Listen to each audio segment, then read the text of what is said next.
A paz do Senhor a todos, eu sou a professora Rosana da classe Crescendo com Cristo e hoje nós vamos estudar a lição de número 12, Outros tipos de família. A lição de número 12, ela tem como referência bíblica o texto de 2 Timóteo, capítulo 1, versículo do 3 ao 7. E o texto de destaque da nossa aula de hoje está lá no livro de 2 Timóteo, capítulo 1, versículo 5. E os objetivos da nossa aula de hoje, do tópico 1, é explicar sobre os diversos tipos de família. O tópico 2 é mostrar a importância da família para a nossa fé.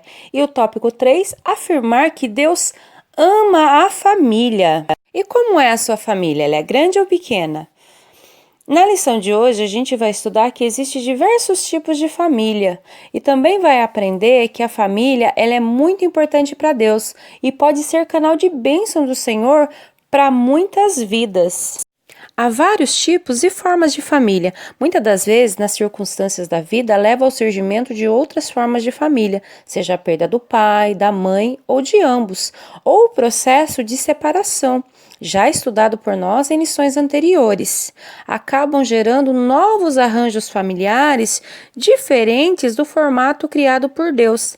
Às vezes, essa nova formação é igual à formação da família de Timóteo, que a gente vai ver na aula de hoje. A Bíblia vai nos dizer que Timóteo foi educado na fé cristã por sua mãe Eunice e por sua avó Loide, e também vai nos dizer que seu pai era grego, ou seja, que seu pai não era cristão.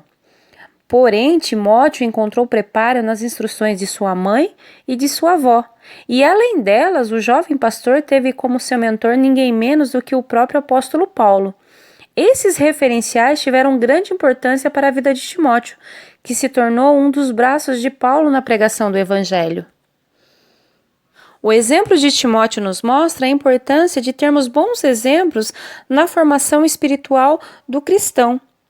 Nós precisamos ter boas referências para que possamos crescer na fé e no conhecimento das Sagradas Escrituras e permanecermos firmes na presença do Senhor. Mas o que nós aprendemos com o modelo de família de Timóteo? Nós aprendemos que o mais importante é que a família ela seja sempre colocada sob o padrão de Deus. E assim, mesmo havendo alguma modificação por motivo de força maior, a família ela sempre será para a glória de Deus. E assim como a família de Timóteo, que possamos colocar Deus sempre em primeiro lugar no nosso ambiente familiar. E vamos falar um pouquinho sobre o padrão não saudável de existência familiar. O mundo ele quer que aceitemos aquilo que não condiz com a Sagrada Escritura. Ele busca introduzir no meio da sociedade um padrão de família que não condiz com aquele projetado por Deus lá no primeiro livro da Bíblia, o livro de Gênesis. Lembram que a gente já estudou em lições anteriores sobre isso? E ele quer impor um novo modelo de família que vai totalmente ao contrário daquilo que a Bíblia nos diz. Eu coloquei para vocês uma ilustração bem interessante, que a família ela está sempre sob ataque do inimigo e nós, como verdadeiros cristãos, devemos estar sempre vigilantes. Então vamos lembrar que a nossa família ela tem que sempre estar nas mãos de Deus, independente das circunstâncias e do formato da sua família, Deus pode transformá-la e usá-la de maneira profunda na vida de cada um de seus membros. E assim como no caso de Timóteo, o Senhor pode abençoar a sua família. Com um exemplo de Timóteo, nós vamos ver que a família tem um papel muito importante para o aprendizado e a vivência na fé.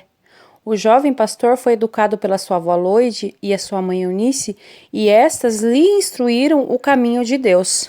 E quando a gente vê essa instrução que Timóteo recebe da mãe e da avó, a gente lembra de um provérbio bem conhecido, que está lá no capítulo 22, versículo 6, que diz assim: educa a criança no caminho que deve andar, e até quando envelhecer não se desviará dele. E eu deixei para vocês aí um versículo bíblico lá do livro de Timóteo também, para vocês refletirem.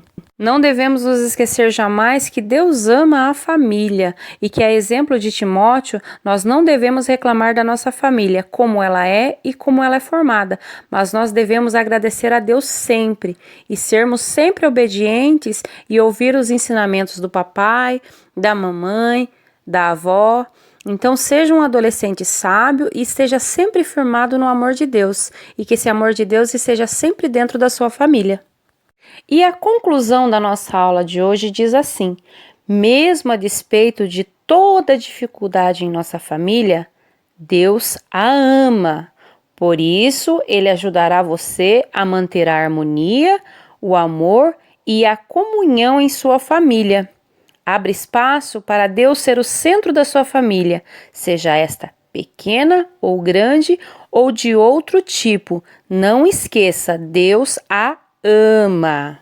E aí, sobre a nossa aula de hoje, eu trouxe para vocês 3 pequenas perguntas para vocês estarem refletindo um pouquinho a respeito do que a gente aprendeu na aula de hoje.